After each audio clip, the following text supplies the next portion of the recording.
ओम नमः शिवाय, हर हर महादेव, जय महाकाल। आप सबको पता है सावन का महीना चल रहा है। मेरे देव आदिदेव महादेव जी की कृपा सदैव आप भक्तों पर यूं ही बनी रहे। आपकी सारी मनोकामनाएं इस सावन के महीने में पूरी जरूर हो, यही मैं महादेव जी से प्रार्थना करता हूं। देखिए, अभी जो सावन का महीना चल रहा है, आप सबको पता है गुरुदेव हमेशा सावन के महीने की जो भी शिवरात्रि पड़ती है उस दिन पूजा जरूर करवाते हैं, जो कि ऑनलाइन पूजा आप कर सकते हो।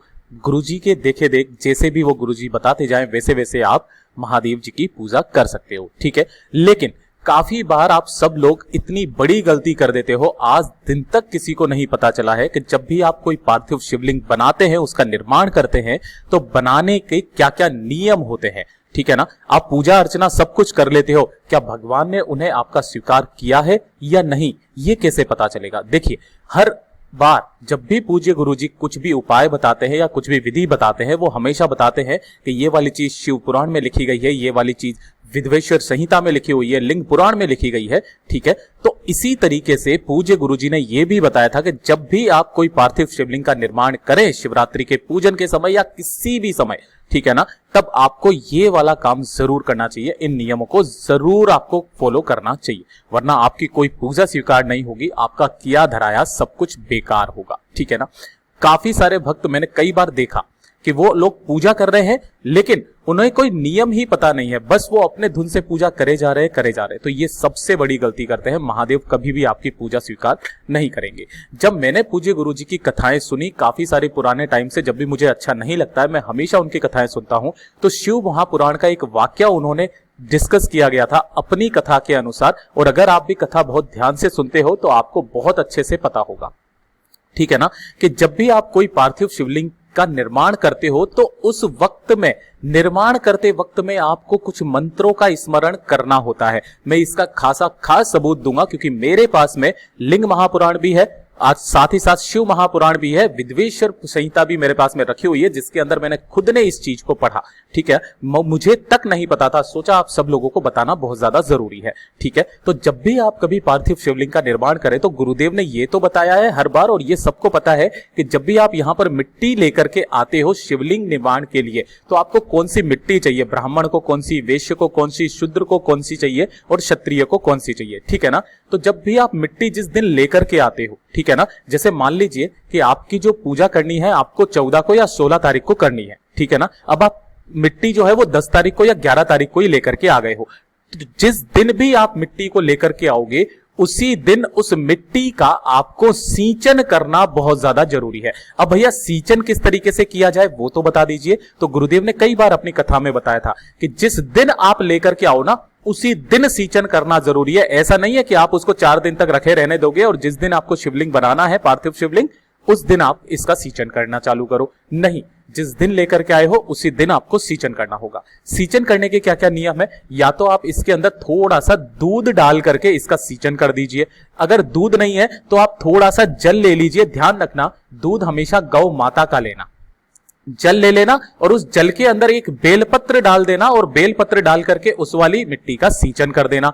ये भी नहीं है तो जल के अंदर आप क्या कर लेना, एक पीपल का पत्ता डाल देना, उससे आप सींचन कर लेना। इन सभी चीजों से आप कैसे भी करके इस मिट्टी का सींचन उसी दिन जरूरी है करना, ठीक है।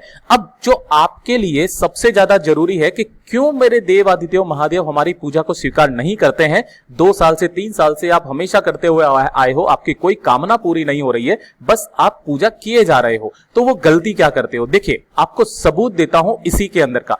विद्वेश्वर संहिता जो है, ये रहा, मैंने वाक्य पूरा का पूरा ऐसा का ऐसा ही कट करके मैंने आपको बताया है। 2 पार्ट में है, क्योंकि एक पार्ट में ये आ नहीं रहा था, इसलिए 2 पार्ट में आपको बताऊंगा। अगर आप यहां पर ध्यान से देख पा रहे हो तो साफ साफ लिखा हुआ है, देखिए ध्यान से, कि मुनिवरों, पार्थिव शिवलिंग की पूजा भगवान शिव के नामों से बताई गई है और वह पूजा संपूर्ण अभिष्टों को देने वाली है।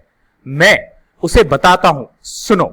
अब महादेव जी के जो 8 नाम है वो ध्यान रखिएगा। हर, महेश्वर, शंभु, शूलपाणी, पिनाकृधित, शिव, पशुपति और महादेव, ये क्रमशः शिव के 8 नाम कहे गए हैं। और इनमें से प्रथम नाम के द्वारा अर्थात ओम हराय नमः का उच्चारण करके पार्थिव शिवलिंग बनाने के लिए मिट्टी लाएं। तो यानी कि जब भी आप मिट्टी लेकर के आओगे ना, तब आपको ओम हराय नमः मंत्र का स्मरण करके उस मिट्टी को लेकर के आना है। ठीक है, अब जो दूसरा है वो दूसरा यह है कि ओम महेश्वराय नमः, इस वाले मंत्र का उच्चारण करके आपको जो लिंग बनाया जाता है, ये ऊपर वाला मैं आपको बता देता हूं, ये वाला जो लिंग बनाया जाता है ना, आपको इस वाले मंत्र का स्मरण करते हुए लिंग बनाना है, ओम महेश्वराय नमः। ठीक है, इसका उच्चारण करते हुए फिर उसके बाद में ओम शंभवे नमः बोलकर उस पार्थिव लिंग की प्रतिष्ठा आपको करनी है। जैसे आपने बना लिया, उसको बनाने के बाद में जिस जगह पर भी आपको रखना है ना, उस जगह पर आपको इस मंत्र के साथ में रख देना है। ठीक है ना, कौन सा वाला मंत्र है मैं एक बार फिर से बता देता हूं, ओम शंभवे नमः बोलकर पार्थिव शिवलिंग की प्रतिष्ठा करें। और उसके पश्चात जो अगला है वो ध्यान से सुनिएगा। अगले वाले पृष्ठ पर चलते हैं। अगले वाले पृष्ठ पर विद्वेश्वर संहिता में बताया गया है कि इसके बाद में ओम शूल पाणे नमः कहकर उस पार्थिव शिवलिंग में भगवान शिव का आवाहन करें। ठीक है, जो भी आपने पार्थिव शिवलिंग बनाया है उसके द्वारा आपको करना क्या होगा, भगवान शिव से प्रार्थना करनी है, उसका आह्वान करना है कि हे मेरे देव आदिदेव महादेव जी आइए और मेरे इस पार्थिव शिवलिंग के द्वारा जो मैंने निर्माण किया है इसके अंदर प्रवेश कीजिए, हमें आपकी पूजा अर्चना करनी है, तो आप तत्पश्चात यहां पर आ जाइएगा। ठीक है, इस तरीके से आह्वान करना है। उसके जस्ट बाद में अगला जो मंत्र है वो है ओम पिनाग्रजे नमः, है ना, ये वाला मंत्र कह करके आपको महादेव जी की शिवलिंग को नहलाना है, जो भी अभिषेक करना है, जल चढ़ाना है ना, वो आपको इस वाले मंत्र के साथ करना है। फिर उसके बाद ओम नमः शिवाय बोलकर उसकी आपको पूजा स्टार्ट कर देनी है। ओम नमः शिवाय मंत्र का स्मरण करना और उसकी पूजा स्टार्ट कर देना। पूजा स्टार्ट करने के बाद में फिर ओम पशुपतये नमः कहकर क्षमा प्रार्थना करें। जो भी आपको क्षमा प्रार्थना करनी है कि अगर आपसे कोई गलती से कोई पाप वगैरह हो गए हैं पूजा अर्चना करने के बाद, है ना, तो उसके लिए क्षमा प्रार्थना करना कौन से वाले मंत्र से, ओम पशुपतये नमः से। और अंत में ओम महादेवाय नमः कहकर आराध्य देव का विसर्जन कर दें, है ना, कौन सा, ओम महादेवाय नमः कहकर के आराध्य देव का आपको विसर्जन करना है। प्रत्येक नाम के आदि में ओमकार और अंत में चतुर्थी विभक्ति के साथ नमः पद लगाकर बड़े आनंद और भक्ति भाव से पूजा संबंधी सारे कार्य करने चाहिए। यह पूरा का पूरा एक नियम होता है एक पार्थिव शिवलिंग के निर्माण के लिए। ठीक है, अगर आपको ये चीज सब कुछ चीजें चाहिए कि किस तरीके से क्या लिखना है, तब आप करना क्या, मैं आपको यहां पर बोल देता हूं कि आप चाहो तो यहां पर एक स्क्रीनशॉट ले सकते हो, ये लीजिए। ठीक है ना, यहां पर आप अपने उसी का स्क्रीनशॉट ले लीजिए या फिर स्क्रीन को पॉज करके आप इसे लिख लीजिए। इस बार जब भी आप पूजा करेंगे तो आपको यकीनन इसी तरीके से करना होगा। पहला प्रश्न ये हो गया, दूसरा प्रश्न आपके सामने ये रहा।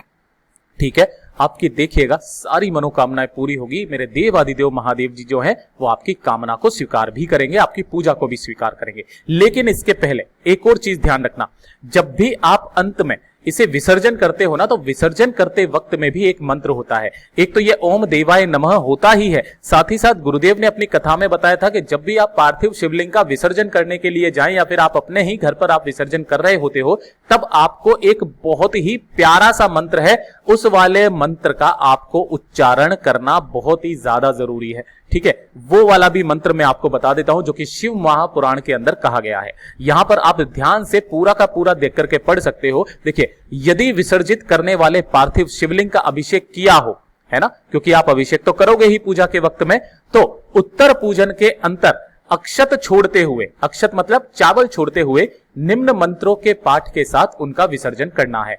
अन्य आवाहित गणपत्यादि देवों का भी विसर्जन कर देना है। अब वो जो मंत्र है मैं आपको सामने यहां पर प्रस्तुत कर रहा हूं, आप चाहो तो इसका स्क्रीनशॉट ले लीजिए। मैं इसे बोल नहीं सकता हूं क्योंकि मैं उस कंडीशन में नहीं हूं, ना ही मैं कोई विसर्जन कर रहा हूं। बहुत ही ज्यादा पवित्र मंत्र है ये, इसी वजह से मैंने आपको बताना बहुत ही ज्यादा उचित समझा है। आप हमेशा पूजा अर्चना करते हो लेकिन फिर भी आपकी कोई कामना है जो पूरी नहीं होती है, तो एक बार आप मेरे देव आदिदेव महादेव जी की प्रार्थना इस तरीके से पूजा अर्चना कीजिएगा। शिव महापुराण, लिंग पुराण और साथ ही साथ विद्वेश्वर संहिता में जो ये चीजें लिखी गई है ना, यकीन मानिए आपके जीवन में चार चांद लगा देगी।